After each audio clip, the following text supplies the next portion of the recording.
En disant, alors moi, ça fait longtemps, au tout début, je labourais comme tout le monde.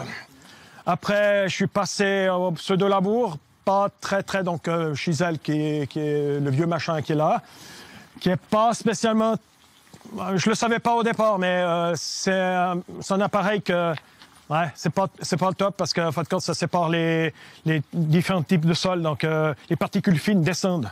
Ils font une semelle où les racines ont de la peine à passer avec ça. Donc, c'est pas le top. Après, je me suis mis gentiment à du labour hors sillon, que je pratique encore de temps en temps sur certaines parcelles. Donc, en labour hors sillon, ça fait plus de 20 ans que je le fais, mais de moins en moins, donc. Hein. Après, je me suis mis aussi à faire du TCS très léger, c'est-à-dire travail du sol, 5-6 cm, avec, pour ce que moi je considère comme un outil génial au niveau du travail du sol, qui est joliment oublié. Bon, je ne sais pas si Conrad sera d'accord avec moi, c'est la herse à bêche roulante. Pour moi, c'est une machine qui est assez respectueuse du sol, parce que les bêches rentrent, sortent une motte de terre, il n'y a pas d'effet de lissage. Ça fait des petits cratères et ça travaille très peu profond. Mais ça prépare un joli lit de semis, en tout cas dans mon type de sol à moi, donc, hein.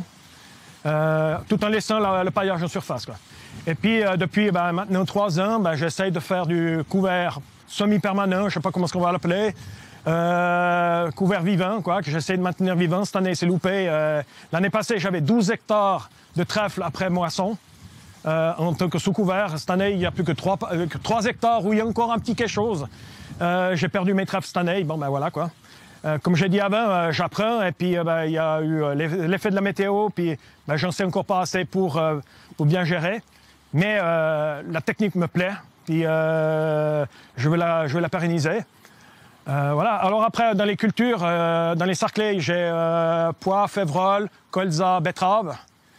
Dans les céréales, blé, orge, seigle, épeautre. Un tout petit peu de prairie artificielle, 1,5 hectare dans le coin.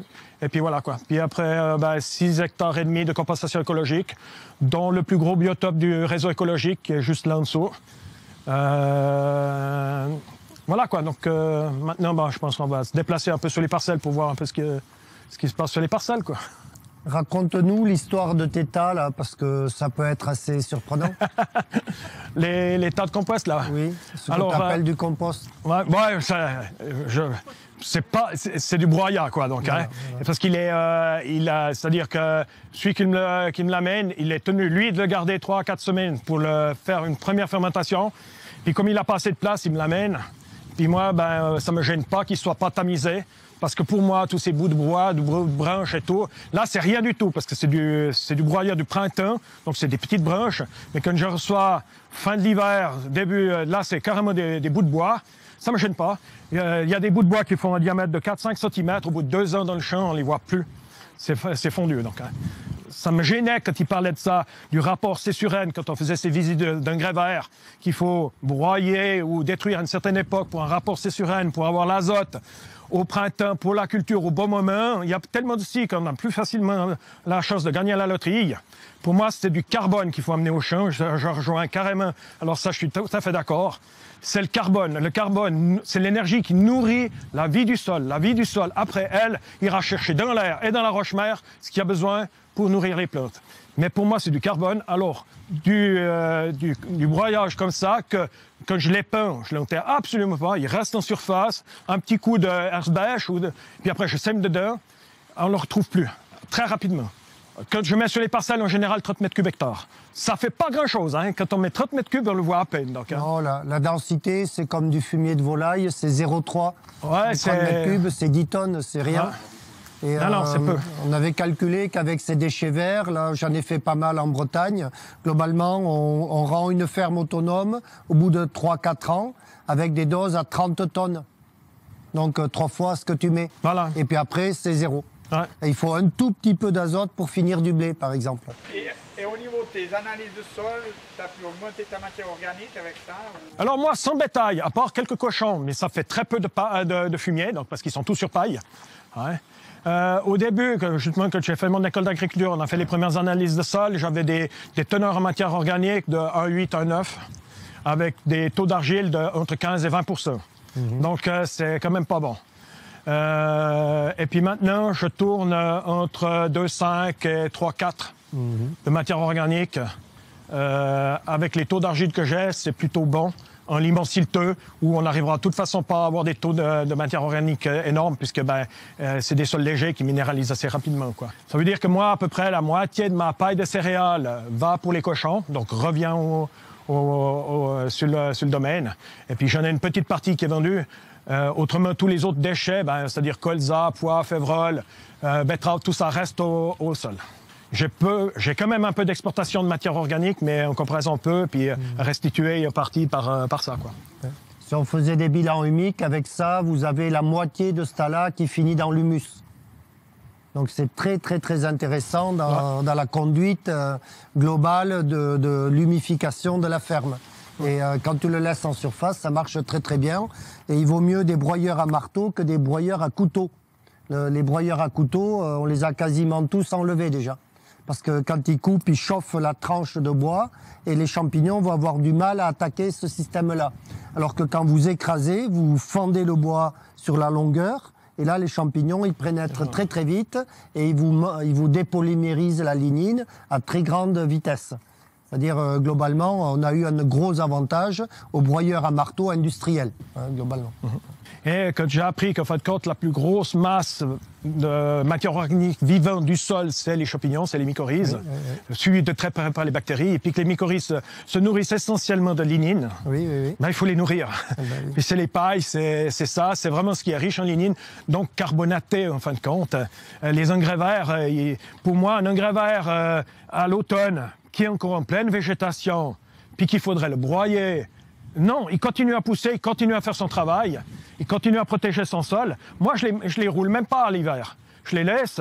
Durant l'hiver, ils gèlent. Ils sont peut-être comme ça grands à l'entrée en hiver. Dès qu'il y a un peu de neige, ils descendent. Au printemps, ils sont peut-être 20-30 cm de haut. Mais c'est pas un tapis. Ça ressuie. Ça ressuie très bien. Donc, t'as dit que si on le broye à l'automne, qu'on le mélange, si les conditions sont pas très bonnes, la décomposition n'est pas forcément très très bonne. Et puis le sol se ressuie moins bien au printemps. Moi, je préfère ne pas le toucher. Les Québécois, les Canadiens, on laisse des couverts végétaux type tournesol très haut en hiver. Pourquoi? Parce que justement, ça fait effet mèche pour dessécher le sol très très vite au printemps. Parce qu'ils ont un problème, il n'y a pas le temps de mettre la culture qui suit, parce qu'après, ils ont la sécheresse qui arrive très très vite. Et donc, la phase de ressuyage, elle est accélérée par ces plantes debout qui font mèche réellement, avec le vent, ça va sécher l'eau du sol.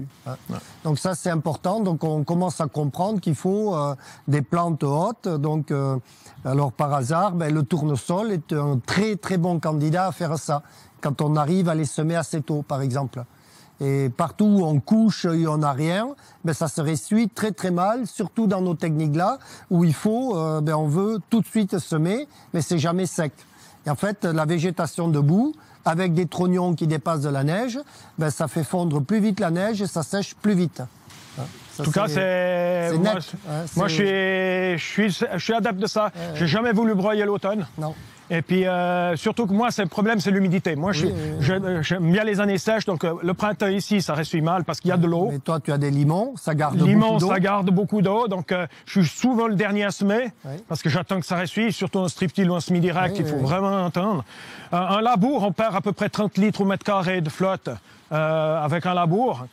C'est un peu con de le foutre loin au printemps si on a un été sec après.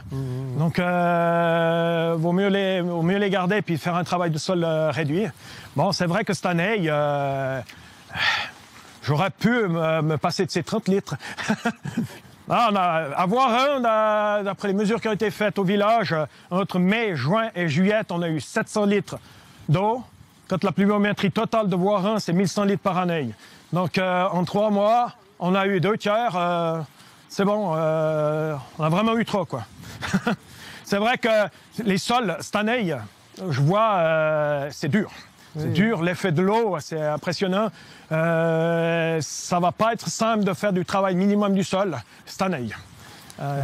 C'est un chiffre qu'on n'arrive pas bien à cerner parce que tu as l'énergie cinétique de l'eau. Donc l'eau, elle pèse, mine de rien. et à la vitesse où elle arrive, elle a un impact énorme sur le sol. Donc si tu n'as pas un amortisseur végétal, il se passe des problèmes derrière. Hein. On compacte avec l'eau. Hein. Ouais. Ben là, elle a compacté. Autant que les batteuses ont compacté après, c'est vraiment une année très spéciale à oublier. Mais par contre, j'ai aucune ravine sur mes parcelles. Depuis l'automne passé, qu'il y en a eu des quantités de flotte pas possibles, et encore ce printemps et tout, j'ai pas de ravine. La seule qui est, elle est dans la betterave, juste là au bord, c'est que ça faisait un petit cuvette, et puis l'eau a suivi une ligne de striptil. Une! Et là, il n'y a plus de betteraves. Elles sont toutes là. Mais c'est juste la ligne de striptil, le sol à côté, il a tenu, parce qu'il n'était pas travaillé. Alors là, alors c'est un essai agroscope, ça. Mais disons, ce trèfle-là a connu de la févrole, du blé, du triticale. Ce même trèfle. Il est resté 3 ans en place avec des cultures de daim. Et puis pour la betterave, on est obligé de le détruire. J'ai opté pour un tout petit labour pour éliminer les graines de brome et me retrouver au propre avec les graminées et repartir pratiquement une dizaine d'années, parce que là, c'est non-labour depuis une dizaine d'années.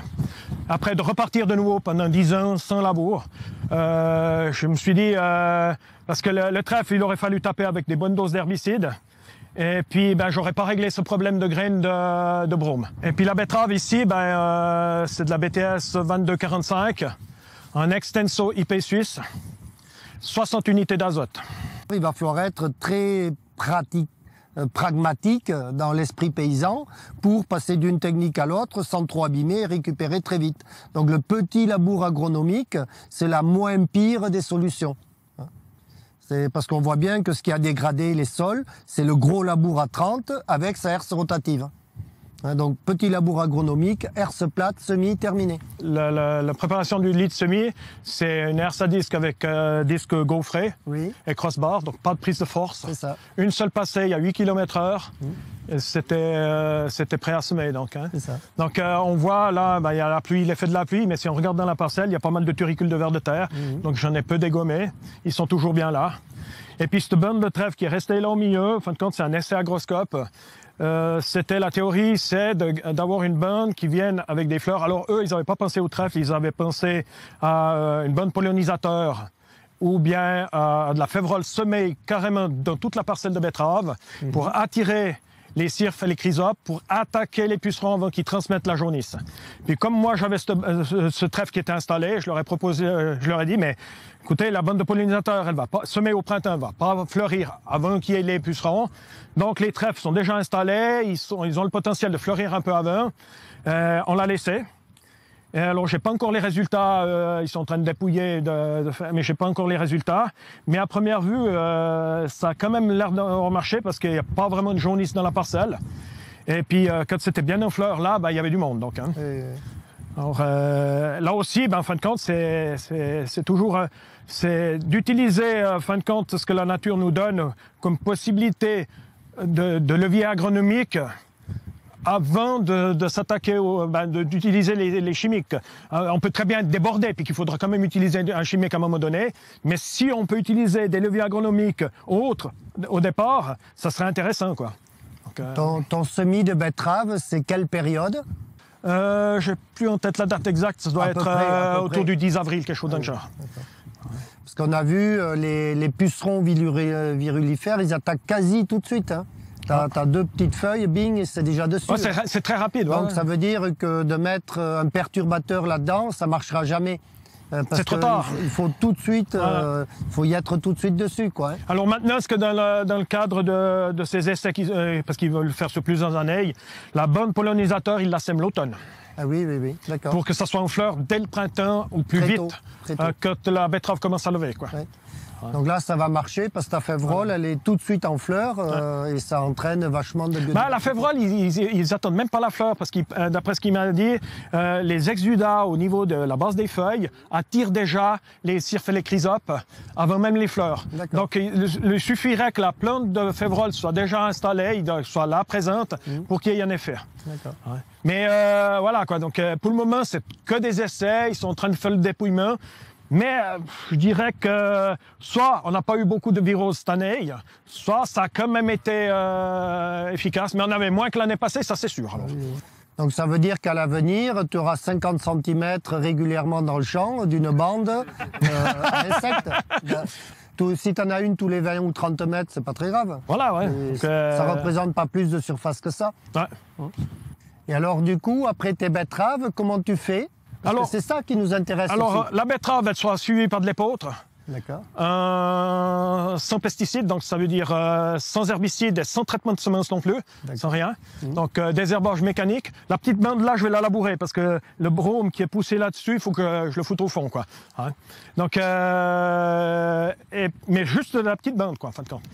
Et puis installation au printemps d'un sous-couvert d'un l'épeautre, ce qui n'est pas compliqué parce qu'en fin de compte, ça vient très grand, ça laisse assez de lumière au sol, puis on ne met pas d'engrais. Je mets 27 unités d'azote pour l'épeautre, ça vient à peu près comme ça grain. Donc ça s'installe assez facilement dessous et je repars avec un couvert semi-permanent, donc les cultures vont suivre deux heures. Tu fais un coup de décompacteur après la récolte. Alors, ça dépend. Si les conditions sont bonnes, c'est la herse-bêche roulante, juste pour réégaliser le sol, puis ça suffit. Ta herse-bêche roulante que tu montes là-bas. C'est celle-là, là-bas. Ouais. Okay. Donc, c'est une machine qui est peu connue chez nous, que nos anciens connaissaient, que les chevaux tiraient. C'est vieux comme outil, mais pour moi, c'est un outil qui est génial, parce que ça fait très peu de dégâts au sol, ça ne lisse pas. C'est la seule machine de travail du sol qui ne fait pas de traces de lissage au sol. Et ça égalise et ça prépare un lit de semis qui est tout simplement magnifique. Tu sèmes à la volée avant ou bien tu sèmes après? Non, après je sème avec le Vredestadt, quoi. Mais ça me permet d'effacer les passages de roues, les passages de crampons, de réégaliser le sol, de mélanger les feuilles et tout pour avoir plus de facilité. Ça, une machine, on passe à peu près à 12-15 km/h, donc on a vite du début avec ça. Ouais. Mais on touche que juste là-dessus. Après, c'est vrai que si on a un automne humide comme l'année passée, ben là, j'ai pas eu le choix, j'ai quand même dû décompacter parce qu'il n'y avait pas d'autre solution, quoi. Quand les machines serrent sur une profondeur comme ça, puis qu'il pleut encore derrière, puis qu'on a semé là-dedans, ça se noie dans l'eau, c'est fini, donc c'est terminé, quoi. Et puis, ton couvert que tu sèmes, c'est du trèfle blanc, trèfle souterrain? Alors, c'est-à-dire que là, je suis encore en phase d'apprentissage. J'ai commencé avec le trèfle blanc, ça c'est un trèfle blanc nain. Mais trèfle blanc nain, il vient quand même comme ça, hein, quand tu cherches la lumière, faut pas... Donc voilà, quoi. J'ai essayé la minette, la luzerne lupuline. Elle supporte mal les régulations, et puis elle peut être agressive, je trouve. Le lotier, et je le trouve pas mal, lui, par contre, parce qu'il supporte assez bien les régulations. Il a un pivot, donc il va pas le même système racinaire que la céréale qu'on met. Tandis que le trèfle, il se trouve à peu près au même niveau que la céréale, donc il y a concurrence. Tandis que le lotier pas. Puis si le lotier monte, c'est une tige, 3 feuilles et quelques fleurs dessus, puis terminé. On a battu la parcelle qui était là l'année passée. J'ai du lotier qui arrivait à hauteur des épis. Ben, à la batteuse, on n'a jamais été embêté, ça a été nickel. Ça fait de la jolie paille avec du foin dedans. Et les cochons adoraient ça parce qu'ils cherchaient le lotier. Voilà, mais bon, il faut la faire sécher une journée de plus, donc, hein, parce qu'il y a du verre dedans. Ouais. Donc le lotier, pour moi, est pas très agressif. Par contre, à mettre en place, il est plus compliqué. Puis s'il y a des trous, il va pas les boucher parce qu'il fait pas il s'étale pas. Alors, pour finir, je pense que je vais rester sur un trèfle blanc et du lotier pour avoir les deux solutions. L'un bouche les trous, l'autre vient. Et puis l'un dans l'autre, ça va pas mal. Le lotier, alors il est très mellifère aussi parce qu'il fleurit bien. Il y a une bombardée d'abeilles, d'insectes qui viennent dessus dès qu'il y en a quelques fleurs qui sont là. Donc ça peut être intéressant pour les auxiliaires, quoi, puis les abeilles. Le trèfle violet, je l'ai essayé l'année passée dans les colzas. Voilà, ça, je ne veux pas réessayer. C'est bon, j'ai donné, j'ai appris qu'il est trop agressif quand même. Je confirme, nous, le trèfle violet, il va rester qu'un élevage dans un système assolé. C'est-à-dire ça va être une moisson trèfle violet. Et ensuite, le trèfle violet, il fait une année de récolte fourragère parce qu'il est tellement puissant que tu peux quasiment rien faire avec. Et après, il fait précédent maïs. Et là, ça va bien, si tu veux.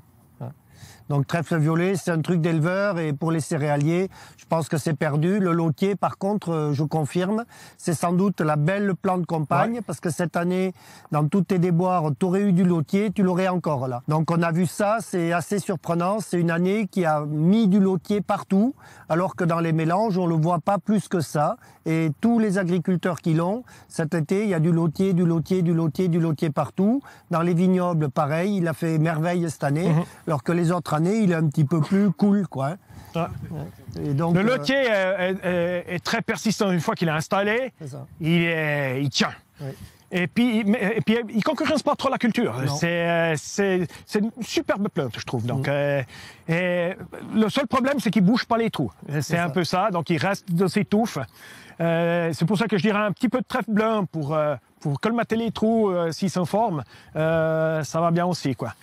Mais ces deux légumineuses-là, pour moi, sont très intéressantes. Les autres, c'est déjà moins, ou alors des conditions différentes, je sais pas. Mais chez moi, je pense que je vais rester trèfle blanc lotier. C'est ce que je vais mettre comme mélange ces prochaines années, quoi. Multiplier, parce que c'est vrai que c'est des semences très chères. Ah oui, c'est cher. C'est moins cher, mais chez nous c'est cher. Ouais. Donc, si tu arrives à le faire venir à graines pour justement que ça bouche les trous, bien sûr. Non, parce que moi, après la récolte, je broye déjà pour éliminer toutes ces adventices qui pourraient venir à graines. Ça renforce le sous-couvert. Et puis, comme ça, disons, je diminue. Il va venir en fleur, mais il va pas arriver jusqu'à graines, quoi. Puis, de toute façon, après moisson, ça sera presque un peu trop tard, donc pour qu'il y arrive à notre altitude ici. Donc, c'est pas sûr que j'arrive à le battre sec. Donc. C'est si tu veux, les luzernes, c'est vraiment, ça, enfin, on ne sait pas encore, mais c'est sans doute les sols calcaires qui vont les récupérer, comme d'habitude. Ici, avec des limons, si on commence à jouer luzerne, elle pourrait être tellement agressive. Là, on a commencé à cultiver de la luzerne, ça fait 20 tonnes de matière sèche hectare. Fertile, bonne fauche, les oligos le souffrent. Et donc, quand tu vois la performance d'une luzerne sur des sols comme ça, tu mets pas ça dans un blé, je crois pas. Ah oui, mais à un moment donné, avant de faire le rendement maximum de biomasse, on s'est dit on va quand même essayer de récolter du grain un peu. Voilà. Non, mais parce que ça fait partie de ton apprentissage. C'est-à-dire, dans 20 ans, tu vas rigoler de ce qu'on dit aujourd'hui. Mais c'est normal. Mais tu auras appris à faire de la biomasse correctement avec les bonnes combinaisons végétales et les bonnes variétés de blé. On pense qu'il nous faut des blés très puissants au pied ou des céréales. On les a pas aujourd'hui, nos blés ils sont encore trop petits quelque part. Hein.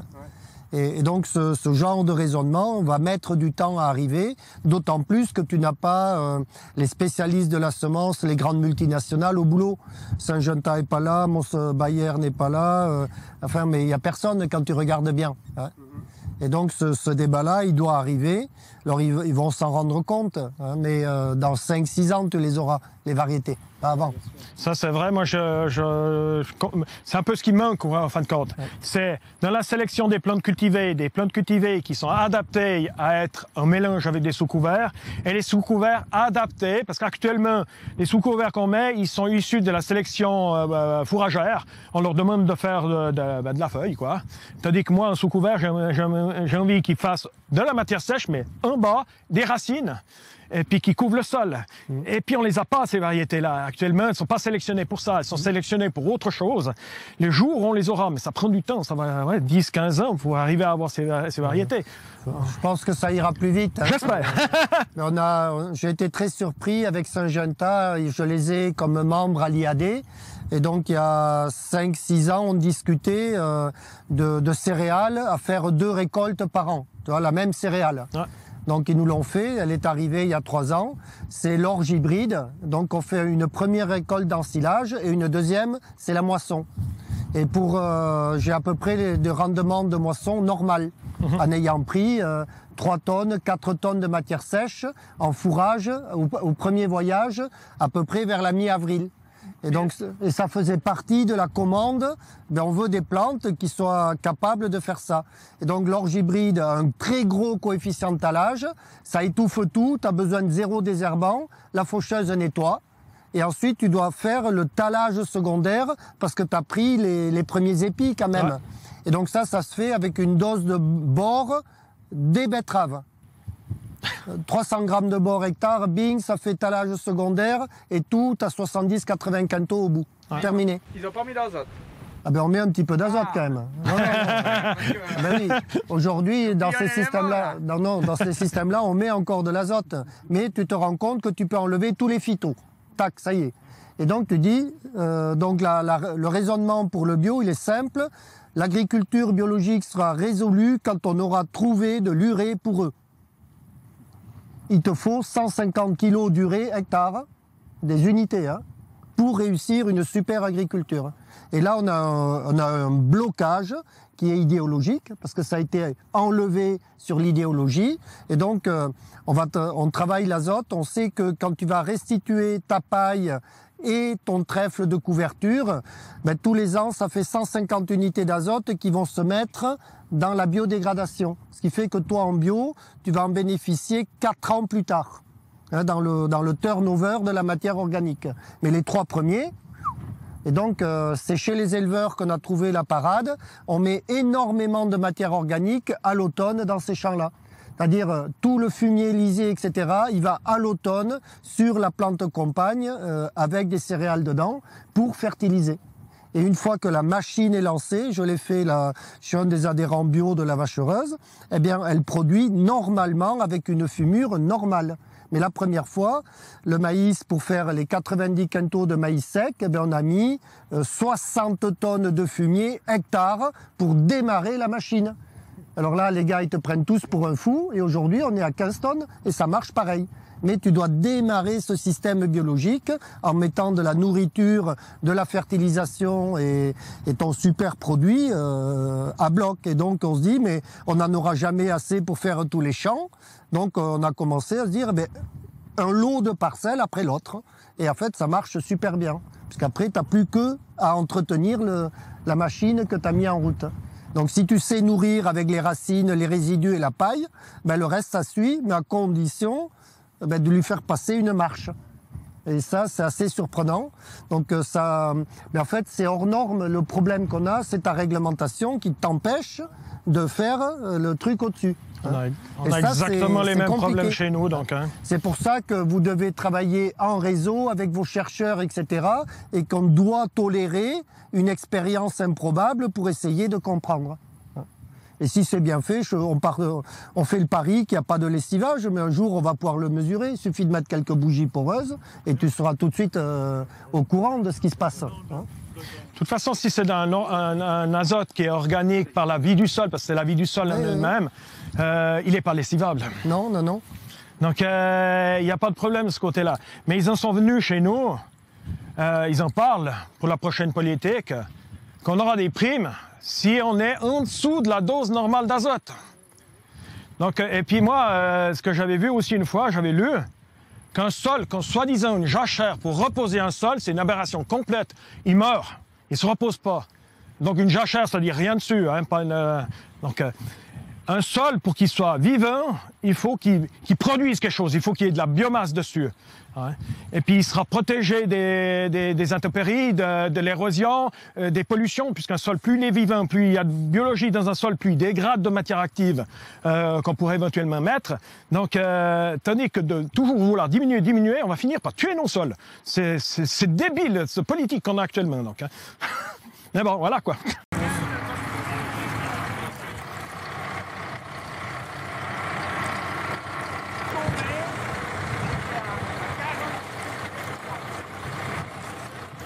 Alors, j'ai jamais été doué pour trouver une semelle de labour, alors est-ce que je l'ai ou est-ce que je l'ai pas? Ouais, à ce niveau-là. C'est ça. Voilà. Ouais. Ouais.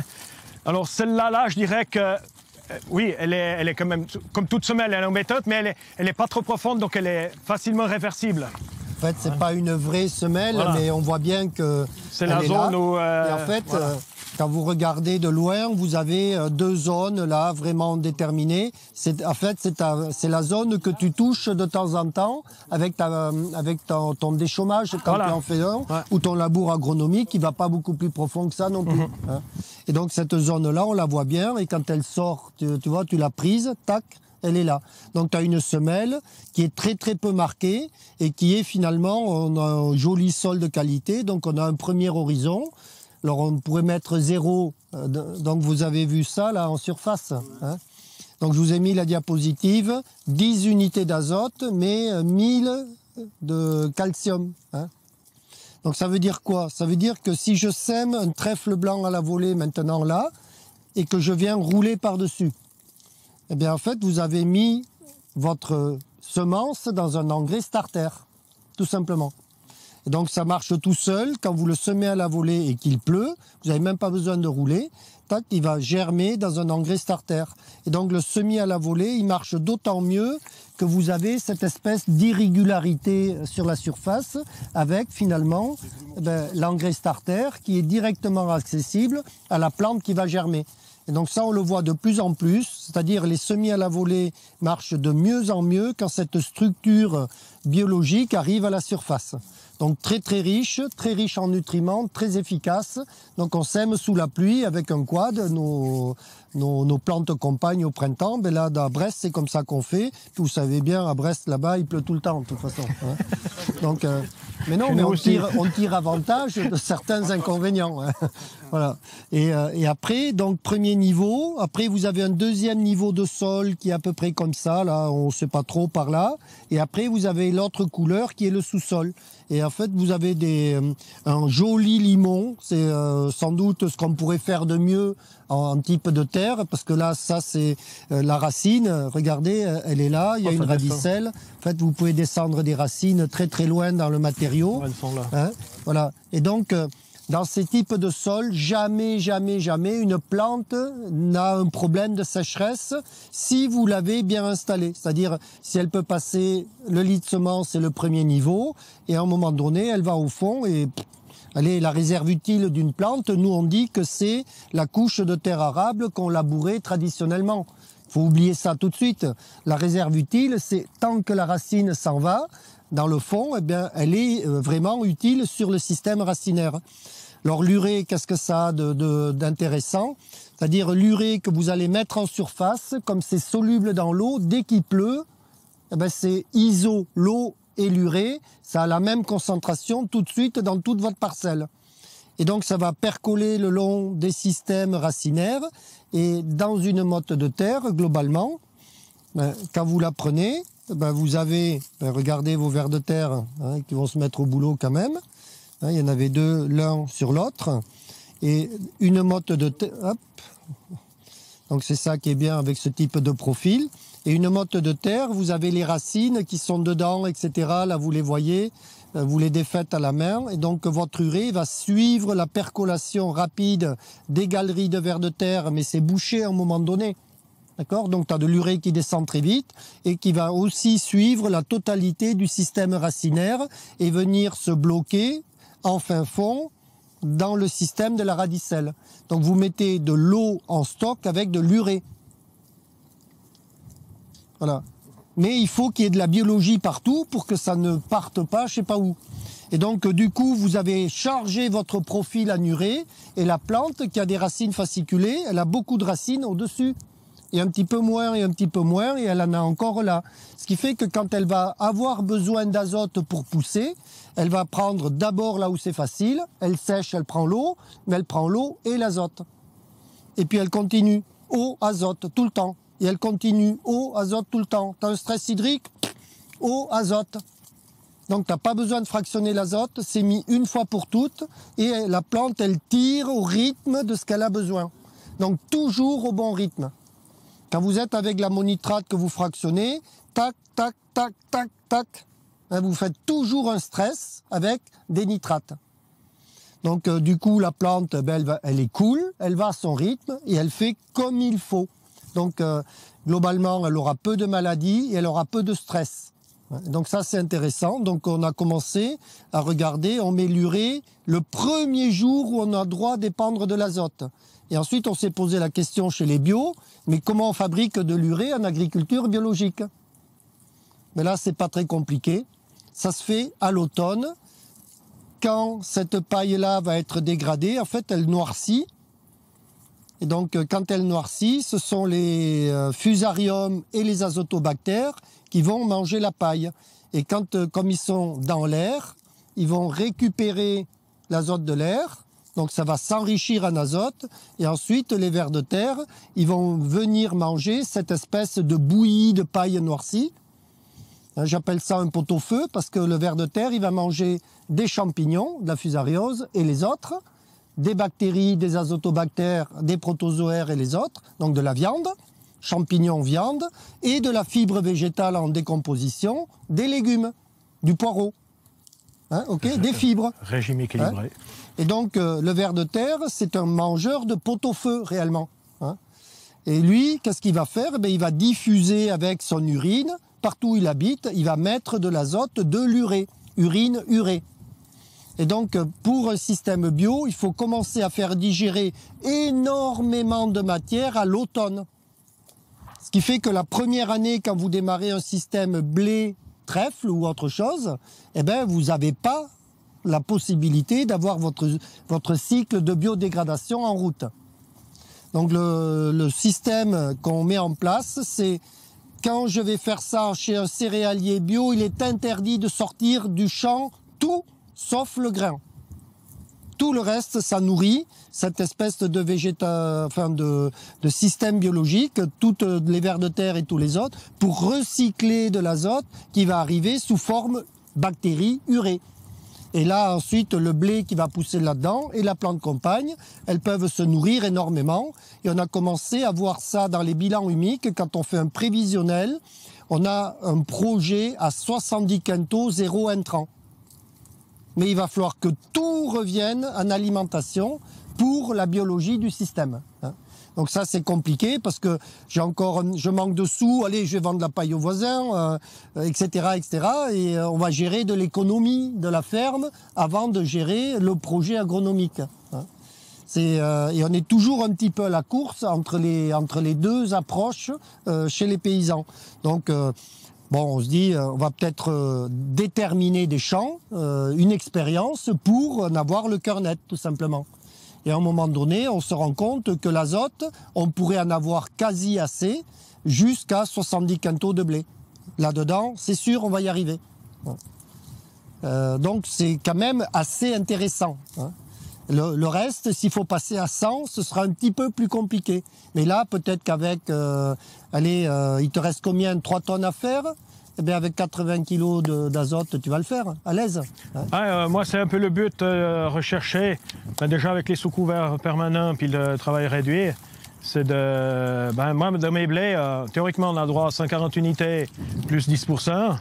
Dans mes blés, je suis à 120, 130 unités. En extenso IP suisse, alors je ne parle pas de cette année parce que cette année, voilà quoi, mais les rendements avec des blés top tournent entre 60 et 65 kilos et des fois ça tape les 80 kilos. Donc avec des taux en protéines de 12,5 à 14-15% de protéines. Oui, c'est très bon. Donc, Tu vas nous faire rêver, nous, les Français. J'ai eu l'occasion de discuter avec des collègues français avec la journée Suisse Nautile à Genève, là, où il y a pas mal de collègues français qui viennent aussi. Et puis, je leur ai demandé, c'est quoi vos taux de protéines dans vos blés? Puis il me dit entre 9 et 10. Ils sont déjà contents. Quand je leur ai dit 13,5 à 15, ils salivaient, quoi. Oui, mais bon, les rendements ne sont pas les mêmes non plus. Donc, les intrants ne sont pas les mêmes. Voilà, quoi. Oui, mais... Ils arrivent à quel rendement avec des taux comme ça de protéines? Dans la zone où ils étaient entre les 9 et 10 tonnes sans trop de problème. Alors, ça change aussi, ouais. J'ai une question par rapport au sol, ce que vous disiez avant, donc la plante va descendre à se nourrir. Il y a toujours un truc qui m'a interpellé, vu qu'on était en bio, il y a même un extenso.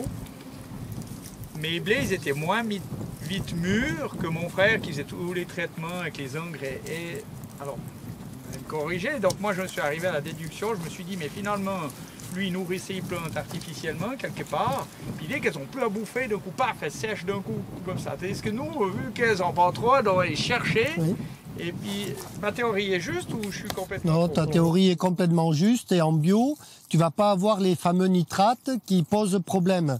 Si tu mets des nitrates, globalement, tu vas créer ces chocs à la plante et à un moment donné, la plante, pour métaboliser les nitrates, alors c'est un truc un petit peu complexe, en fait, il y a N et O3, 3 fois de l'oxygène. Donc elle va séparer les deux et il va lui rester O3 dans sa cellule. O3, c'est de l'ozone. C'est le désinfectant de l'eau, hein, dans l'adduction d'eau, là. Donc la plante, elle n'est pas bien. Donc qu'est-ce qu'elle fait? Elle doit neutraliser son ozone, son oxygène annexé dans la cellule. Donc qu'est-ce qu'elle fait? Elle appelle de l'eau. Voilà, parce qu'elle n'a pas le choix. Et donc, dans l'eau, tu as H2O. Donc d'un côté, tu fais OH- et tu prends H+. Elle fait ça. Elle sait faire ça depuis la nuit des temps. Donc elle prend un H+, elle l'envoie sur l'oxygène. Et donc il te reste un OH- et tu as pris un oxygène pour faire un deuxième OH-. Mais il reste encore O2 qu'il faut neutraliser. Donc tu continues à envoyer de l'eau et tu fais un deuxième, un troisième OH- et un quatrième, et un cinquième et un sixième. Et donc du coup tu vas avoir 6 OH- qui vont être réinjectés dans la racine. Donc une base à pH 8. La plante, elle ne peut plus se nourrir et elle a eu besoin de beaucoup d'eau. Si le sec arrive, elle est cuite. Donc elle sèche, ping, comme tu la vois stressée. La tienne qui n'a pas de nitrate, qui est sur de l'urée organo-biologique, parce que la première production d'azote de la biologie, c'est des bactéries et du pipi. Tout le monde fait pipi. Hein? Donc voilà, donc du coup tu as la bonne forme d'azote et dans l'urée, la formule c'est NH2, double liaison, donc tu l'as 2 fois en fait. Donc tu as NN et H4. Donc c'est très facile de récupérer de l'azote. Tu n'as pas besoin de beaucoup d'eau. Donc elle prend de l'azote et puis elle réinjecte de l'hydrogène dans le sol. Donc là tu acidifies et tous les micronutriments sont accessibles. Donc elle vit beaucoup plus longtemps. Et en bio, tu as toute la minéralisation organo-biologique qui arrive mai, juin, juillet. C'est-à-dire en fin de course. Donc tu n'auras pas le rendement parce que tu loupes épi 1 cm, mais tu as la protéine parce que tu termines super bien. Et puis par rapport à ça, parce que ce que je remarque, moi, avec les années et tout, donc il y en a, c'est des docteurs, comme je dis, leur culture, elles sont aux soins intensifs. Et puis, ils ont quand même des blés germés. Puis, ils sont tous stressés là, au moisson. Puis, du coup, moi, qui était un bio, puis j'ai bordel, je suis 15 jours des fois après. Puis, je me dis, mais Dieu, c'est la cata. Puis, non. Puis, mais il passe. Bio, qu'ils ont fait un mais tout juste comme on leur a appris, hein, comme je disais, qu'elles sont aux soins intensifs. Puis, de coup, paf, il y a ce crack. Et puis, en plus, ils n'ont même plus le temps de chute. Oui. Je me dis, il doit y avoir une corrélation avec soit la chimie, quelque chose. Non, c'est ton nitrate qui sème la zizanie parce que ta plante, elle est tellement stressée qu'elle est en mort artificielle, si tu veux, dans le stress. Hein? Toi, tu as une plante qui mûrit au rythme de la biologie, c'est-à-dire à son rythme. Donc, il pleut un peu, elle le sait, donc elle gère ça jusqu'à la maturité. Donc, une plante qui n'est pas stressée, elle va aller tranquillement au bout. Et cette année, c'est très bizarre. En vigne, par exemple, on a semé plein de couverts, etc. Il y en a un qui a gagné la bataille. Il y a du Reira italien partout, ou du Reira sauvage. Ben, c'est curieux, c'est comme si les plantes savaient qu'il allait pleuvoir. Tu peux semer tout ce que tu veux, la nature, elle a réagi, elle a mis la plante qu'il faut. Une plante qui gère de l'eau, du Reira. D'accord? Et puis, tu dis, bon, ben, vous allez le garder. Puis les vignerons, ils sont morts de peur. Tu sais, du Reira dans ma vigne, je vais avoir, le vin va être dégueulasse, etc. Tout ça, c'est du baratin. Non, cette année, il y a beaucoup d'eau. Eh ben, il y a le Reira. D'accord? Eh ben, ils pompent de l'eau parce qu'il faut en enlever. La vigne, sinon, elle va pas y arriver. Elle aura trop d'eau. Hein. Donc le Reira, c'est juste du pain béni que la nature t'envoie. Mais ça, il faut avoir ce réflexe très particulier. Il va falloir apprendre des plantes bioindicatrices. Il va falloir apprendre à connaître les plantes. Et donc, ta plante qui meurt naturellement, d'accord? Elle met du temps et elle va aller au rythme du climat. D'accord? Elle n'a pas peur de ça, puisqu'elle le fait depuis toujours. Hein. Donc, par contre, quelqu'un qui est stressé craque. Hein. Et après arrivent les problèmes, c'est-à-dire ton blé va se coucher, etc. Il va germer, parce qu'il est toujours à contre-cycle de sa naturalité, quelque part. Et donc ça, c'est le problème de la fumure azotée déjà. Donc quand tu mets de l'urée, tu as déjà beaucoup moins ce problème-là. Et le débat, c'est essayer de donner du rythme beaucoup plus cool. Donc on a commencé à comprendre que la fumure azotée, elle se met le premier jour de l'autorisation d'épandage. Et en fait, on met 100% de la fumure azotée urée. Et après, l'urée a besoin de 2 mois pour minéraliser. Donc ça tombe bien, tu arrives à l'épi 1 centimètre et la plante, elle tire le jus au fur et à mesure qu'elle a besoin. Donc, et la question qu'on s'était posée, en bio, comment on fait? En bio, c'est pas dur. On envoie l'azote organique à l'automne, de façon à ce qu'en automne, ça se biodégrade, ça produise de l'urée et de la bactérie, et ça te charge tout le profil racinaire en azote, urée, récupérable au printemps.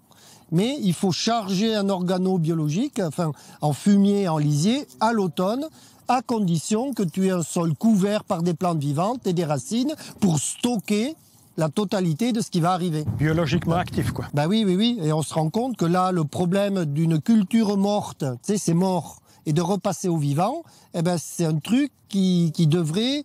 ça, c'est pas bon pour le stockage des nutriments. Ça, c'est favorable déjà au lessivage. Ouais. Alors, moins pire là que je dirais dans la betterave, mais globalement, on se dit, s'il y avait une plante vivante en plus, qu'on arrive à maîtriser, puisque le raisonnement, il est parti, ton système, il est sans lessivage jamais. Et donc, la nature, elle démarre tout à l'automne. C'est terrible. Les feuilles mortes, c'est à l'automne. Le maximum de biologie, c'est à l'automne. Mais c'est normal, c'est là qu'il y a la bouffe qui revient avec les arbres. Donc c'est là que les vers de terre vont commencer à charger tout le profil en urée. Et les nématodes, quand tu regardes bien, automne.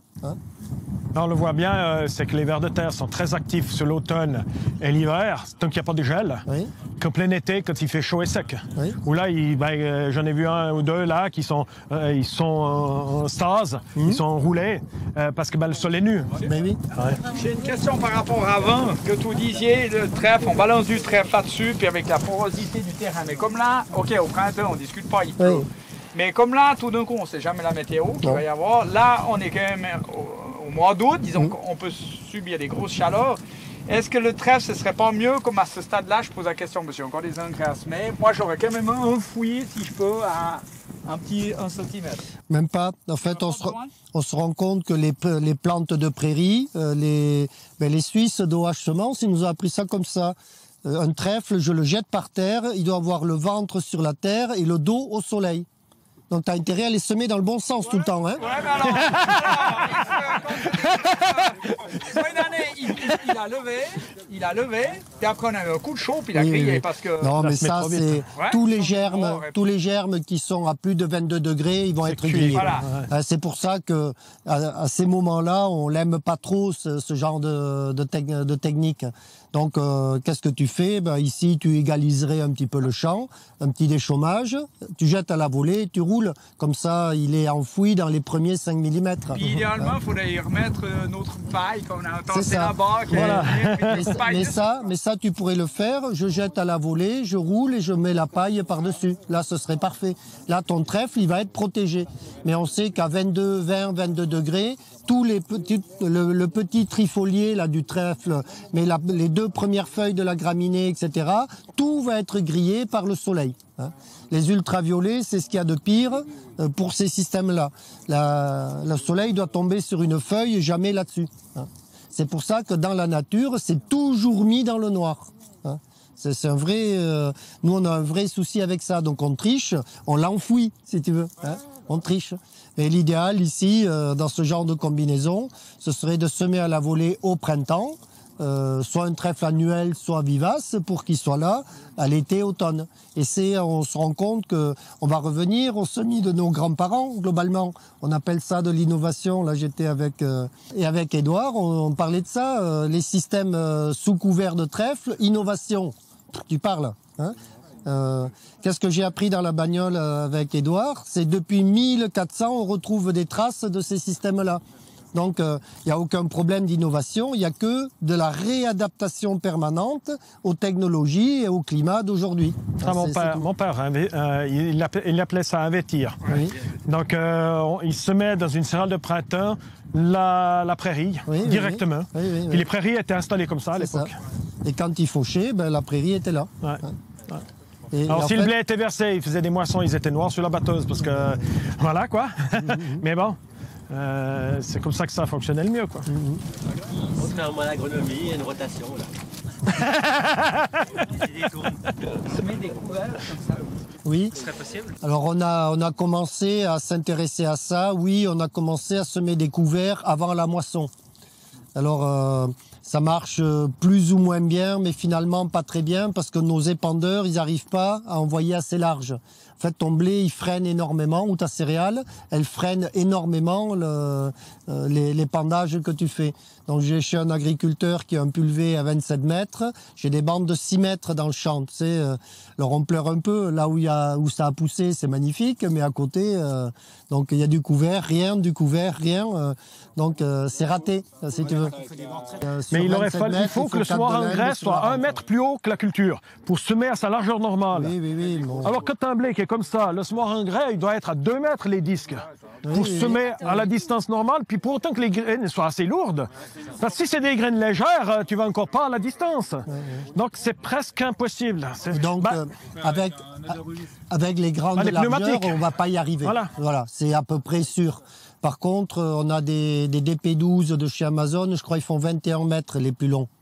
Donc peut-être qu'il faudrait réduire les pulvées, mais là, quand tu dis ça à un céréalier, ça coince. Mais Faire des passages. oui, mais quand tu as ton blé prêt à moissonner, parce qu'on sème 15 jours, 3 semaines avant, passer au milieu, non, le semis sous batteuse, il marche bien, sauf que des fois, on est déjà trop sec. Et le semis sous batteuse, il devait trouver tous ces tapis de turicule avant. Si tu fais un semis sur une battance, tu n'as aucune chance que ça germe jamais. C'est ce que nous a appris Lucien Segui. La croûte de battance, elle va se charger positivement. Tu as une graine qui est dans le négatif. Il n'y a aucune chance. C'est sur l'oxydoréduction que ça fonctionne. Donc ça marchera jamais. Et donc, il faut vraiment qu'il arrive ce type de situation. Et donc, on faisait deux choses. Tu peux semer sous la barre-coupe sans problème si c'est là, avec un coup de rouleau après, parce qu'on se rend compte que le plus important de tout, c'est d'écraser le chaume quand il fait beau. Parce que ce chaume-là, en fait, il va finir de faire l'effet mèche, c'est-à-dire il va te sécher tout le profil racinaire par... ça chauffe au soleil, ça fait mèche et ça sèche l'eau du sol. Donc il faut à tout prix casser ça. Ah oui, même avec la paille par-dessus, hop, il faut tout écraser. Et c'est ce qu'on a commencé à faire. Bon, ça lutte contre les mulots. En fait, on avait tous les problèmes réglés avec un coup de rouleau et le broyeur par-dessus. Et globalement, on s'est rendu compte qu'en pleine sécheresse, on n'arrivait plus à semer des couverts. Ça nous est arrivé l'année dernière. Mais le coup de rouleau qu'on a mis malgré tout, ben, il nous a accéléré tous les semis d'automne. C'est-à-dire à la première pluie, on pouvait semer. Parce que le sol, il est réellement beaucoup plus humide qu'un autre que tu as laissé sécher. Parce que ça, en plein soleil, quand il fait 40 degrés ou je ne sais pas combien, ça se sèche, ça fait mèche et ça se sèche énormément et tu vas sécher tout le profil racinaire. Après, il faut de l'eau pour remouiller tout ça. Donc si tu laisses l'humidité résiduelle, la réhumectation est très rapide et tu peux semer tout de suite quasi, avec même 5 mm, tu peux semer. Allez, si vous avez un bon rouleau à acheter, c'est un Cambridge parce qu'il fait quasiment tout. Voilà, ça a des petits ergots, c'est pas mal. Et là, on se rend compte que contre les mulots, c'était vraiment bien, quoi.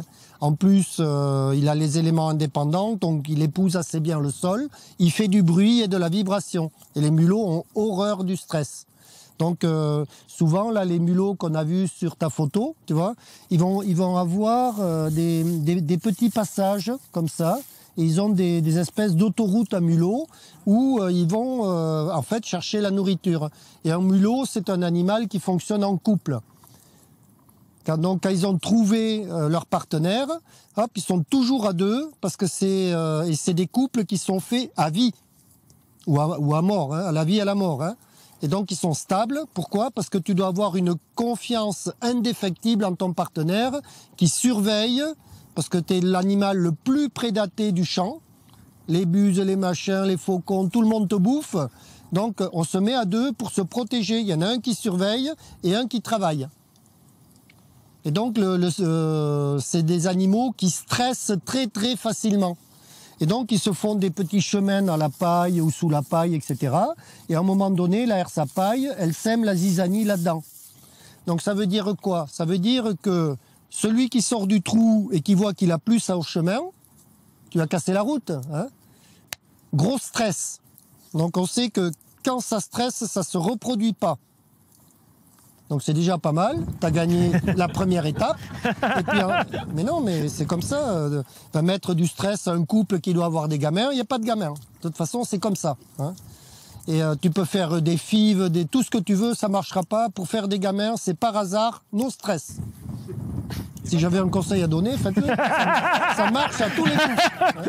Mais non, mais voilà. Et donc...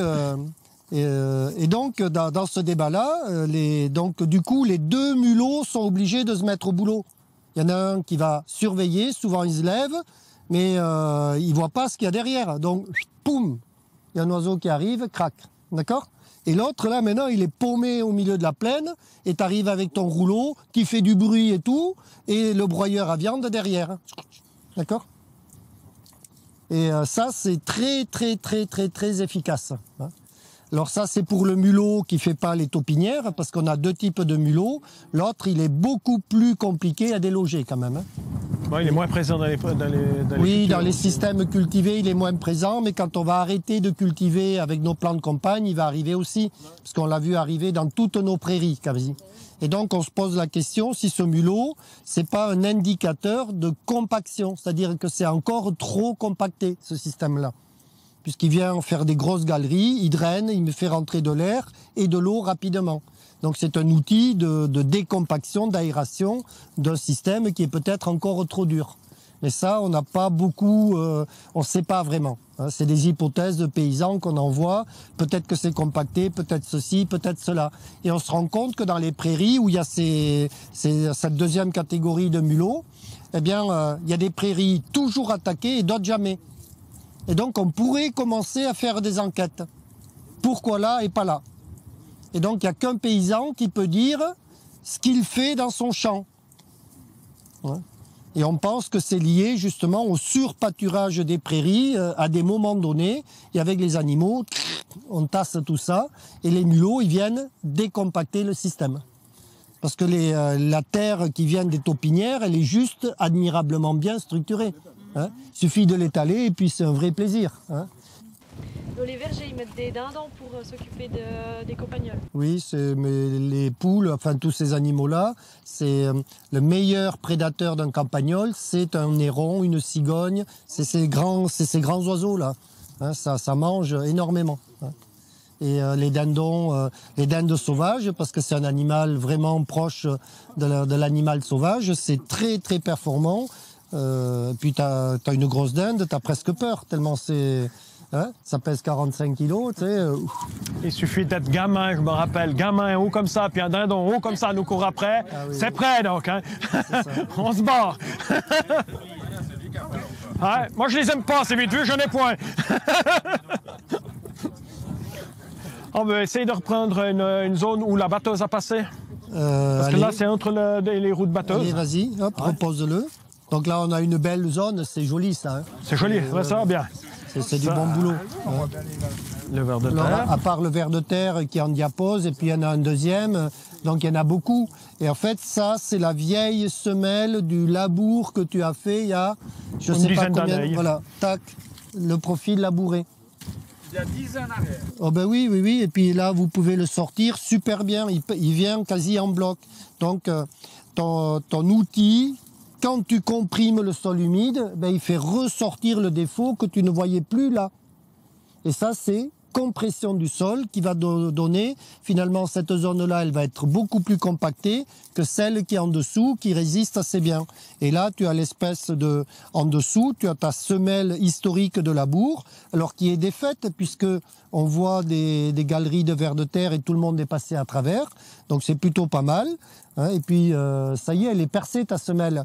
Mais physiquement, elle reste dans la parcelle et elle est très marquée à cause de la compression humide. J'ose pas imaginer ceux qui ont fait des roussins cette année. Ah ben... Ils n'ont pas eu le choix, certains. Donc, mais là, on voit presque pas le passage de la batteuse. Ça, mais on là, voit un tu le effet. vois. Là, tu le vois.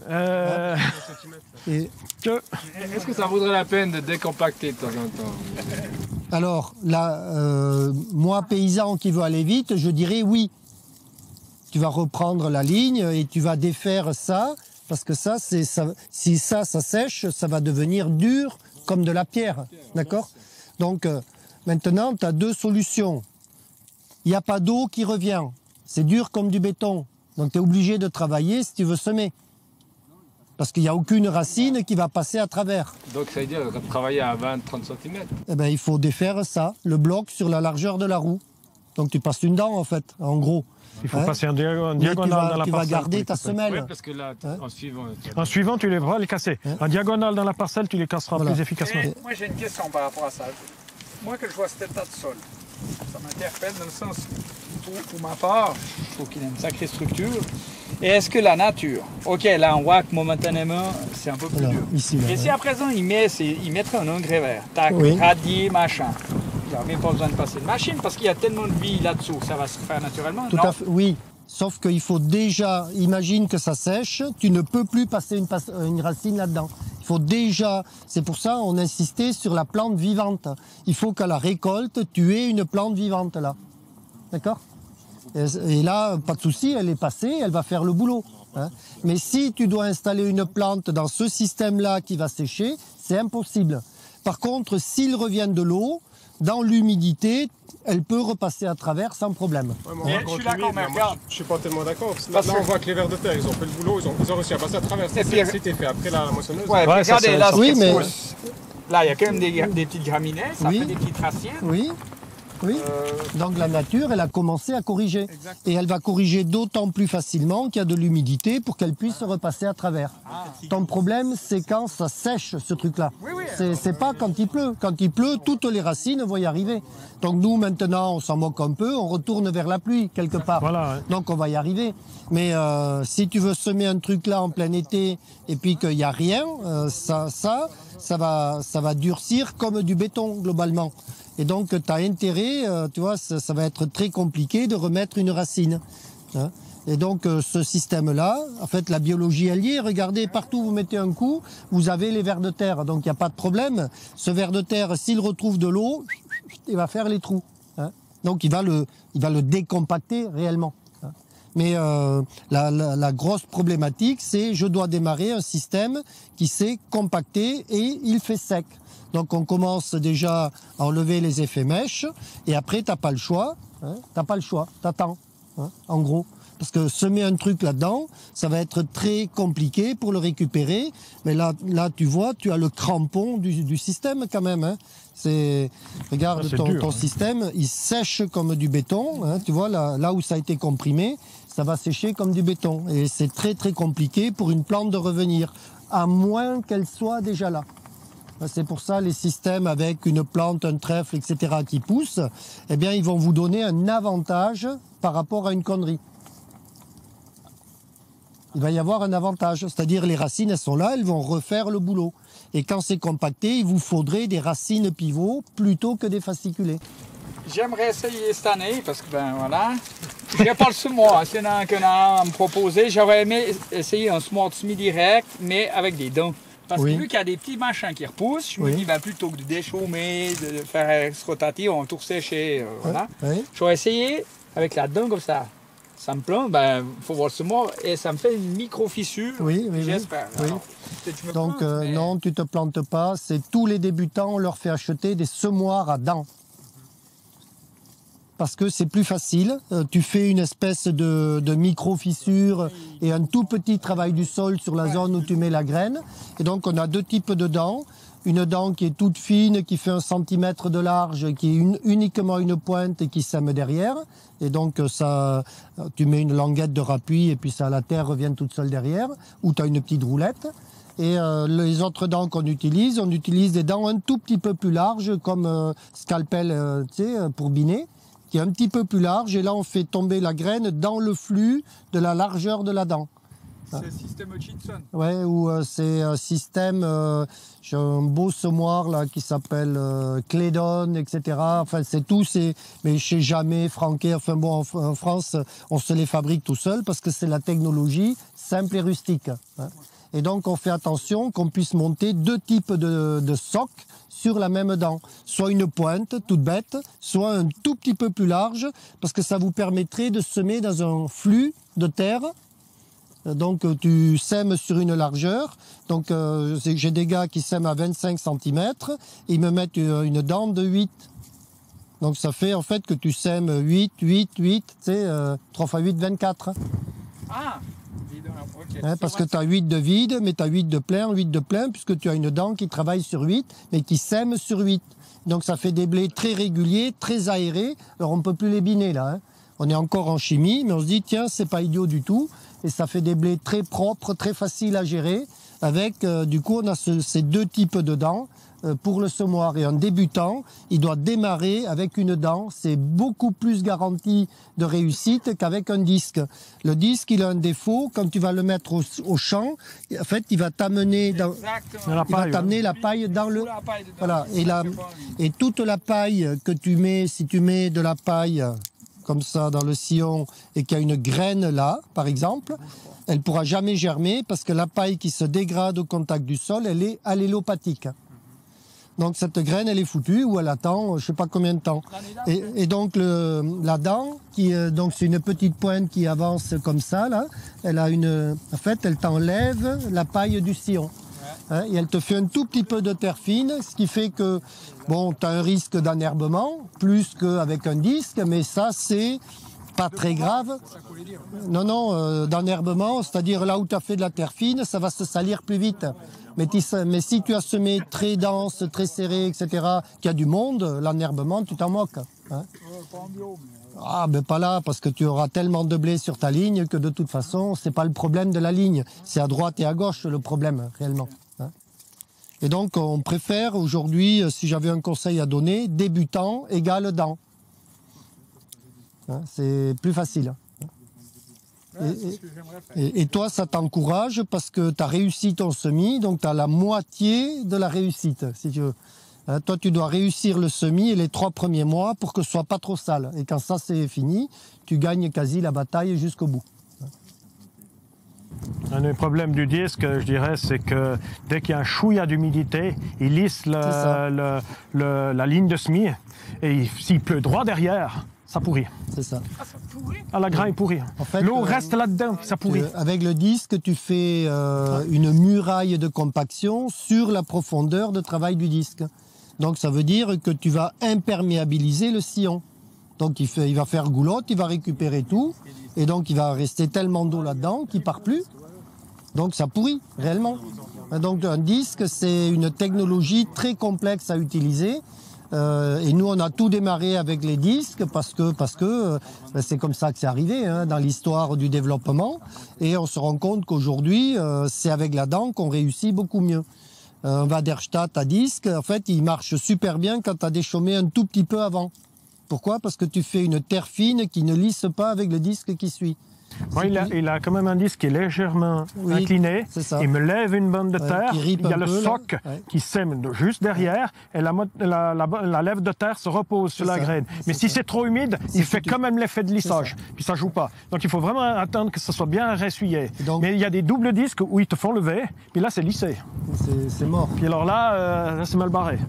Et donc dans les systèmes à disque, on pense qu'il faut le vrai semoir aux États-Unis. Et puis on observe ça pour l'agriculture biologique tout autant. C'est un précision planting, il n'y a pas d'autre marque, tous les autres vous pouvez les jeter, d'accord?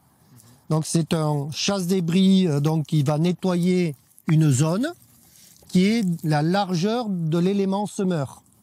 Et donc si l'élément semeur fait 15 cm, ben, on nettoie 15 cm. Et donc, toute la pression est sur le chasse-débris avec une dent ou un disque au milieu qui fait l'ouverture. Et derrière, tu as l'élément semeur qui suit sans pression. Parce qu'il est interdit de mettre de la pression sur un lit de semences. Point. Sinon, tu le compactes. Hein, et donc, voilà, ça c'est la technologie high-tech du semoir. Hein, c'est Precision Planting. Alors, quand tu enquêtes sur cette entreprise qui est en train de prendre toutes les parts de marché aux États-Unis, 50 quintaux de soja bio aujourd'hui en semi-direct sous couvert végétal. Et ils ont mis les rouleaux FACA devant l'élément semeur. C'est l'élément qui dégage le sillon qui a la pression. Oui, c'est un chasse-débris rotatif. Hein, et après, tu as une espèce de disque un petit peu cranté, mais qui est même pas gaufré. Hein, c'est des petites stries sur le disque qui ouvrent en pression. Et derrière, ça suit un disque semeur qui est sans pression. Et ils ont une languette sous le disque semeur qui met en fait l'élément, l'engrais starter sur la graine. Jamais dessous, toujours dessus. Alors là, tu pleures, tu dis, ah bon, pourquoi dessus? Ben parce qu'un Américain qui cultive du maïs, il te dit que ben si ça c'est ton grain de maïs, le germe, il passe par-dessus la graine avant de plonger dans le sol, et après le coléoptile, il part. Donc si tu as mis l'engrais starter dessous, il le chope jamais. Si tu as mis l'engrais starter dessus, il le chope tout le temps. Ah, ça c'est un Américain qui cultive du maïs qui te dit ça. Hein. Et toi tu pleures, tu dis, ah mince, on n'a jamais eu quelqu'un qui nous a montré ça. Hein. Et le soja, c'est un petit peu pareil, mais pas tout à fait. Donc c'est plus opportuniste, il part et il plonge. Un petit peu comme du blé. Le blé, il part comme ça, il plonge comme ça. Donc là, tu peux mettre dessous, il n'y a pas de problème pour le blé. Mais pour du maïs, interdit. Ouais, mais là, je vous suis plus. Vous dites, justement, c'est bien ou c'est pas bien? Je n'ai pas compris. Ah ben, ça dépend de la graine que tu vas semer. Donc, le maïs. On met l'engrais starter sur le grain. OK. Voilà. Obligatoire si tu veux réussir du maïs. Sans pression quand tu le sèmes. Et donc, ils ont une languette qui fait ça. Donc, en fait, le grain est posé, ça rappuie et ça injecte l'engrais starter dessus. Et en même temps, ça te fait l'analyse de sol que tu as dans le moniteur du tracteur. Hein. Trop humide, trop sec, trop ceci, trop cela. Et donc, il corrige la pression de l'élément semeur qu'il n'y en a pas selon l'humidité ou la sécheresse du champ. D'accord ? Donc, on est malheureux. Donc, et quand on voit les maïs et les sojas qui sont en train de nous faire, donc ça y est, on sait que les Américains, ils ont mis au point du soja en semi-direct sous couvert végétal bio, en monoculture, et ça marche très bien. Ça va faire 50 quintaux, on va se faire rétamer. Parce que nous, on fait encore des conneries, hein, globalement. Hein. Et ça vient à une vitesse, et donc là, toutes les technologies sont prêtes. Les engrais starter, même en bio, etc. Parce que tu n'es pas obligé de mettre de l'azote. Hein. On s'est rendu compte que c'est un petit peu de phosphore, de la potasse et du soufre qui t'arrive là avec des oligo-éléments. Hein, c'est même pas l'azote le problème. Hein. Donc même en bio, on pourrait avoir l'engrais starter. On pourrait injecter des acides aminés dessus. D'accord ? Donc il n'y a aucun problème de booster les plantes au bon moment, au bon endroit.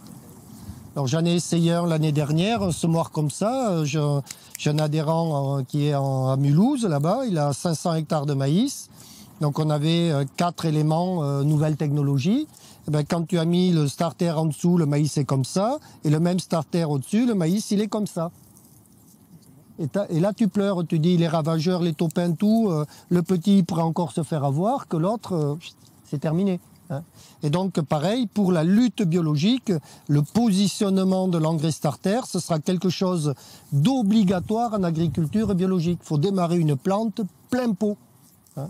Donc, on cherche des trucs, et donc c'est intéressant. Le meilleur engrais starter, c'est du soufre et des oligos.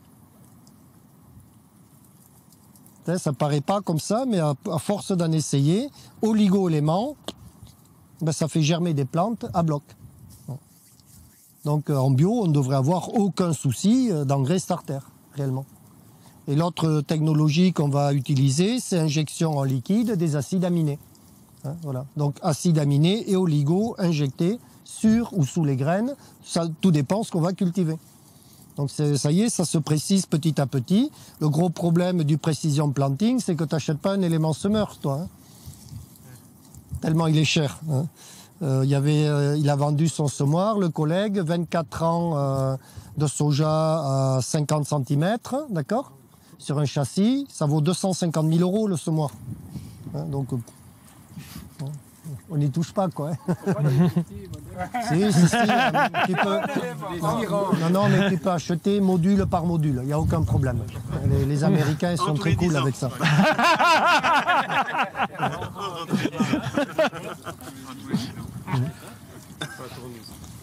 Donc voilà un petit peu l'effet de votre roue sur un système qui n'avait pas cette espèce de compaction. Et donc là, cette année, c'est pas très grave, mais regardez la place de la roue. Ah, ça fait quand même un pourcentage sur le champ, hein? Ah oui, oui, oui. Tous les passages. Mais en plus, c'est là que la verdure va revenir en premier. Donc la graminée, là, va être super virulente dans le passage de la roue. Ah. Donc c'est un souci de désherbage supplémentaire, parce que cette graminée, elle est très puissante, là, maintenant. Ah, là, de la vigueur, là. Ah oui. Parce qu'elle doit corriger un gros problème. Ah, ouais. Et donc on est toujours embêté avec ce genre de choses parce qu'à un moment donné, Ah mais cette année, je pense que je suis pas tout seul à dire. Non, mais c'est tout le monde.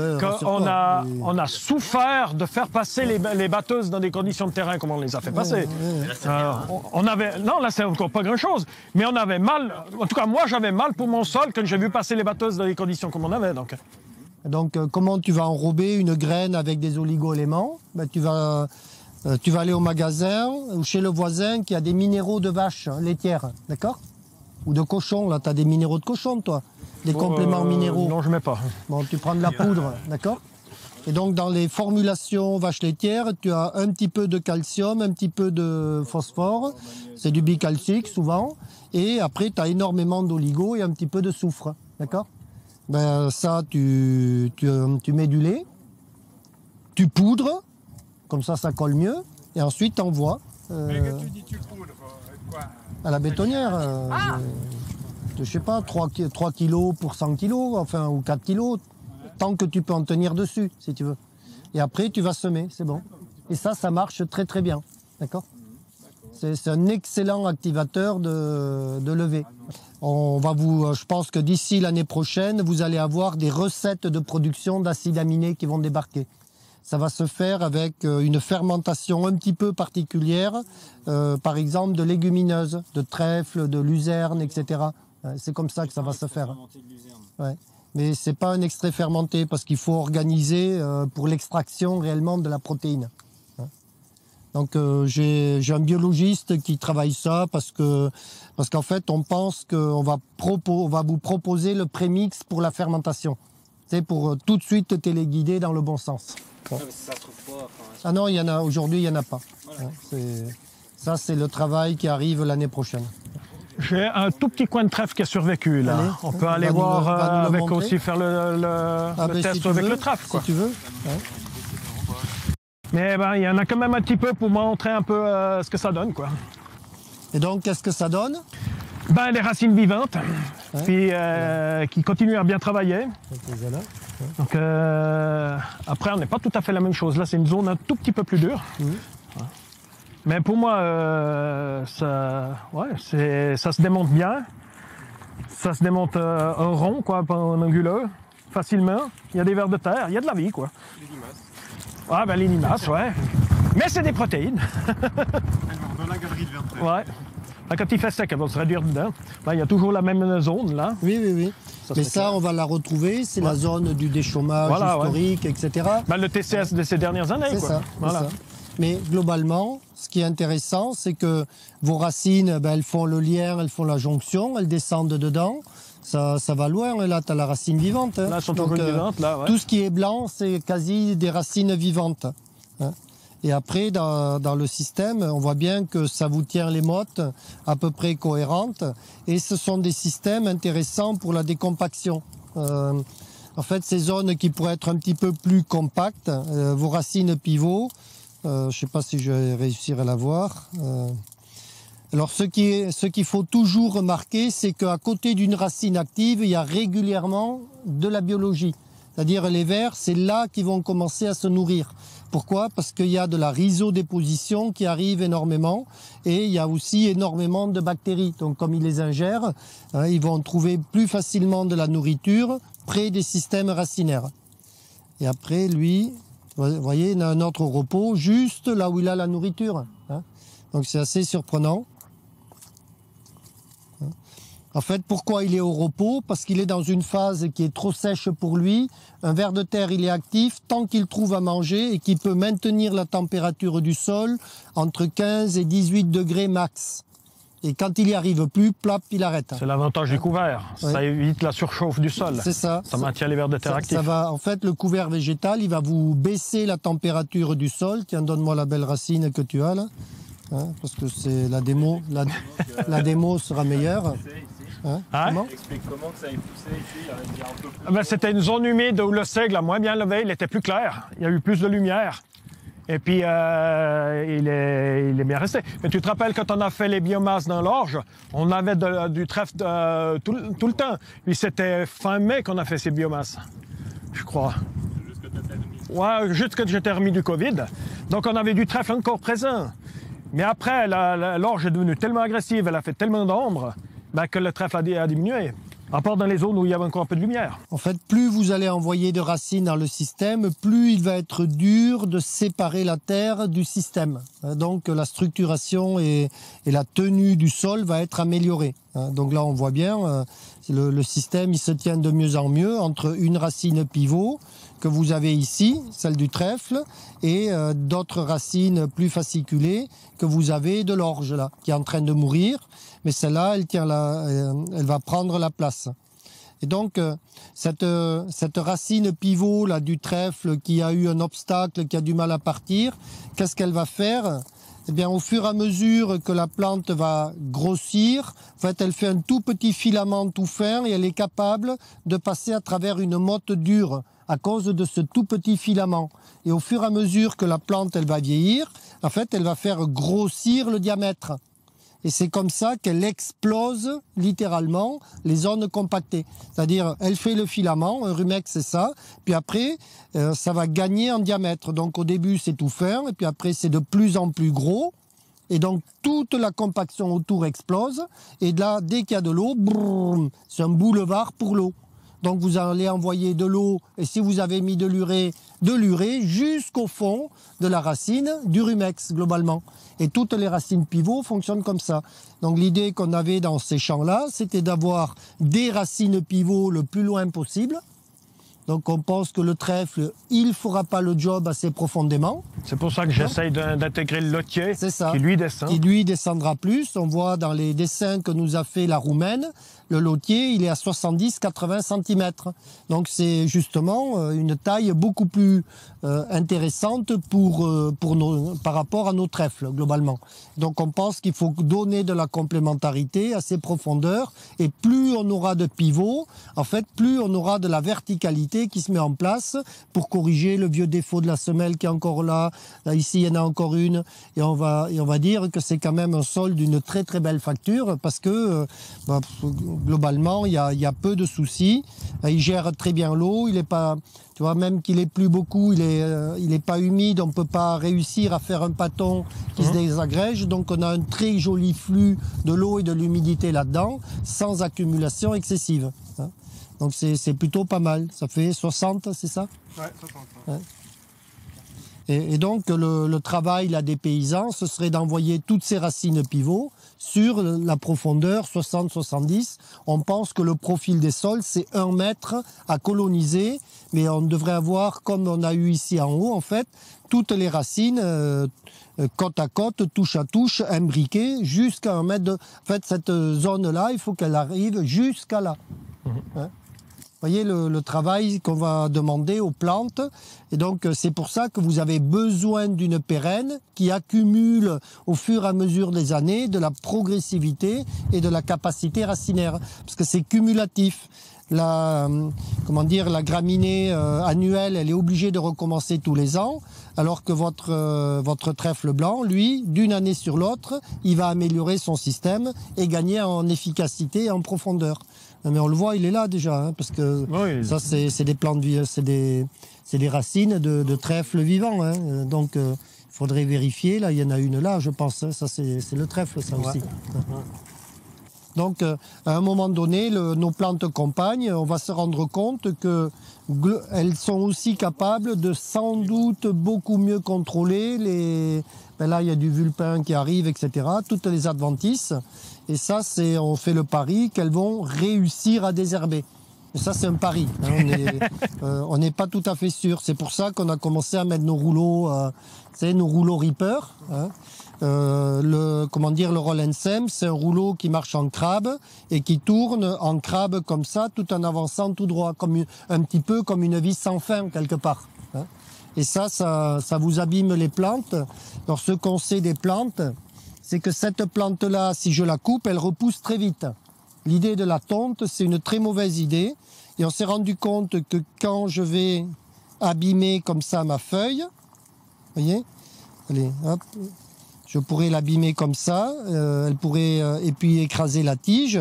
Voilà, rien que ça, plus la feuille abîmée, ça va la ralentir énormément parce que la plante, elle va essayer de se réparer là. Hein. Elle n'est pas tout à fait morte et donc elle a un problème, elle va essayer de se réparer. Pendant 3 semaines, elle va essayer, puis elle va dire oh bon basta, j'en refais une. Si je coupe, c'est instantané, elle repart. Et donc l'idée pour désherber, c'était de faire cette espèce de phénomène très particulier où tu le fais, tu vois, tu ripes sur les plantes et tu les laisses comme ça, hein, et sans les tuer vraiment, quoi. Et donc tu leur donnes, ça permet à ton blé qui va pousser au milieu de partir et elle va avoir besoin de temps pour se refaire. Hein. C'est ça la grande idée, parce qu'on pense que on en a, enfin tout ce qui est binage, fauchage, ça repart très très vite derrière. Hein. Et on fait le pari que les tontes sont quasi condamnées pour des raisons de poids, d'énergie, de machin, de système complexe embarqué, alors qu'une technologie qui marche, elle doit être simple et facile à appliquer, facile à reproduire. Tu piges. Et donc, l'idée de ces rouleaux, donc on pense que tout ce qui va être rouleau et d'une façon ou d'une autre pourrait être mis à profit. Donc on cherche les rouleaux droits avec un petit peu des disques striés qu'on va mettre à marcher un petit peu en crabe et qui vont travailler le premier centimètre du système. C'est riper le premier centimètre. Alors on cherche nos rouleaux qu'on a fait avec le modèle Orbis de chez Roll & Sem. Ça marche en crabe. On pense aussi que les décrouteuses Yeter et tout ça là que vous connaissez, mais si on les mettait un petit peu en biais, 3 disques côte à côte, ben, ça peut aller très vite et tourner avec leur petite cuillère. Ça pourrait t'arracher du plan. Et donc on pourrait biner très vite avec ça aussi. Donc il y a plein de systèmes à réfléchir et du coup si tu as 25 cm, tu peux intervenir au milieu. Hein. Et après on pense qu'un simple GPS fait l'affaire. Hein. C'est un RTK si tu veux. Et si c'est trop cher, ben c'est un guidage avec un disque derrière, tant pis. Hein. Donc voilà un petit peu les principes de désherbage qu'on réfléchit pour nous aider à enlever justement des pesticides, hein, typiquement. Hein. Mais pour enlever des pesticides, il faut que la plante qui soit là, elle soit maîtrisée et que tu n'aies plus la petite graminée qui vienne au milieu là, hein, celle-là. Là. Hein. Et ça va être le premier problème à résoudre avec les agriculteurs. Donc tant que j'ai un petit peu de glypho, on peut y aller, je ne vais pas tuer le trèfle, je vais tuer ça. Et chez un bio, tu dis, mais il me faut une forêt vierge de trèfle, donc beaucoup de trèfle. 3 kilos, c'est pas assez. Hein. Nous, on pense qu'on est à 8, 10 kilos, plein balle. Hein. Par contre, après, il faudra enlever du trèfle. Mais oui, mais au début, tu ne dois pas laisser ça s'installer, parce que nous, on ne sait pas lutter contre ça. D'accord ? Encore. Eh oui, mais bon... Ça risque de prendre du temps, hein. Mais moi, ça me conforte, en fin de compte, cette journée, parce que j'ai été un peu à l'aveugle, là, donc, dans ma technique. Et tout ce que j'ai entendu aujourd'hui, ben, en fin de compte, ça me fait plaisir, parce que je sais que je ne me suis pas trompé sur toute la ligne. Merci beaucoup André pour cette conclusion, quelque Oui, part un petit oui, peu. oui. On va pas s'arrêter tout de suite maintenant. Il est prévu, donc on va tout est prévu ce qui est prévu. Mais le coup, normalement, il finit à 16h30, donc on va quand même mettre un petit mot de la fin pour cette journée. Donc j'aimerais déjà bien remercier les orateurs principaux, donc Conrad et puis André. Conrad pour la partie théorique, André pour la partie pratique. Puis je pense que c'était utile d'avoir les deux aperçus. Ça vous a donné un petit aperçu aussi un petit peu de cette d'un nouveau mode d'agriculture, on peut dire, Oui, oui. biologique, de conservation aussi, des sols, voilà. Donc c'est quand même un petit peu une approche un peu nouvelle. Je pense que vous allez souvent entendre parler parce que c'est aussi une approche qui va être au cœur de pas mal de problématiques et puis au cœur de pas mal de programmes aussi à venir de la part aussi des programmes suisses, donc programmes de paiement direct, donc vous allez voir à l'avenir. Ouais, mais qui ne nous réglementent pas trop, qui nous laissent la liberté de travailler. Pas de détails, mais voilà, ce sera des mots que vous allez entendre. De l'autre côté aussi, vous allez entendre, puisqu'on a aussi déjà mis cette formation de cette journée, on l'a mis un petit peu dans un trend, dans un truc un peu plus complet, puisqu'on prévoit de refaire une journée complète au mois de décembre, et ensuite de créer un groupe d'intérêt. Conrad a aussi beaucoup parlé de l'aspect des plantes bioindicatrices des sols. Il y aura aussi un cours qui sera donné sur la connaissance des plantes bioindicatrices. Vous allez recevoir prochainement deux trucs sympathiques, enfin un truc sympathique et moins sympathique. Pas très sympathique, c'est la facture. Puis un truc sympathique, c'est la feuille d'évaluation. Alors qu'il faut absolument remplir, c'est en fait c'est dans l'autre inverse. Mais voilà, donc on vous demande bien de les remplir. Et puis on espère que vous serez aussi avec nous pour les prochaines formations, donc on continue à vous accompagner.